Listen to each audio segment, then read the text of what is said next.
What is the harsh truth of moving from the UK to Australia? People on Quora are sharing their experiences. Zigzag Wanderer commented, "It's absolutely awful."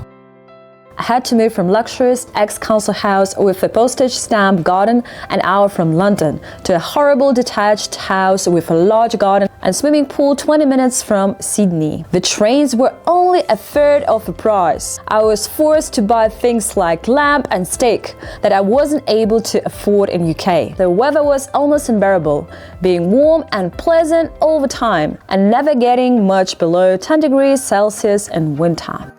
Then things got even worse. I moved to the tropics after early retirement to a 10-acre spread of bushland with my own pool and no near neighbors. It's absolute hell. I don't recommend it at all. Henry Greenfield thinks that regardless a great image of a country, Australia is not for everyone. And don't forget that about over 30% of Australians were not born there. So let's broaden this to what is the harsh truth of moving from whatever to Australia. Here's a serious answer. Bring your culture with you because you're not going to find much here, mate. Unless the idea of culture is surfing or you love Aussie rule footy.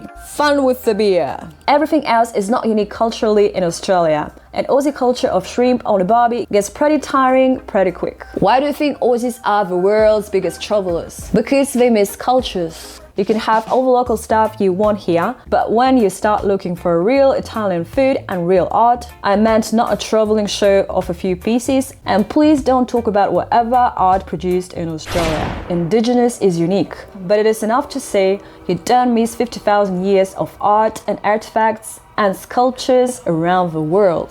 It doesn't mean you move back, but it does mean that you need to be resourceful and turn your mind to new pursuits and not traditional cultures of the world for that matter. Or get ready to travel. For example, 20% of all Western Australians traveled to Bali in 2010. They didn't go to Sydney or Melbourne, no, they went to Bali. Everyone searching for culture goes somewhere else. Richard Law has some serious advices for those who consider moving from UK or elsewhere to the land down under. Firstly, you'll be on the other side of the planet, away from everything that is familiar to you, your entire support network, friends, family, etc. If anything goes wrong and you need an extra pair of hands, then too bad, you are on your own. Yeah, Australians and Kiwis are very friendly and nice and yada yada yada, but you don't know them and they don't know you. Secondly, your employer doesn't know you. You are an unknown quantity. They can't get a reference from a local in the industry because all your experience and not to mention your qualifications are from the other side of the planet. Thirdly, you don't know the rules. What's an appropriate joke for right side of line of work to tell?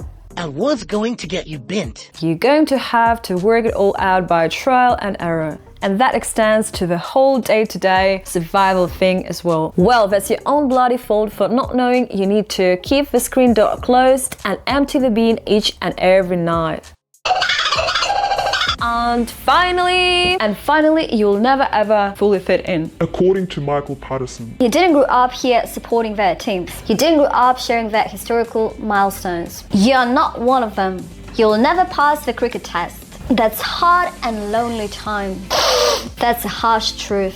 Oh, and by the way, if you have money problems, relationship problems, or any other issues that are coming up again and again, migrating to Australia will not gonna stop that happening. So that was just a few thoughts of people from Quora, some of them a little bit pessimistic. Let me know if you agree or disagree in the comments below, and I'm gonna see you next week.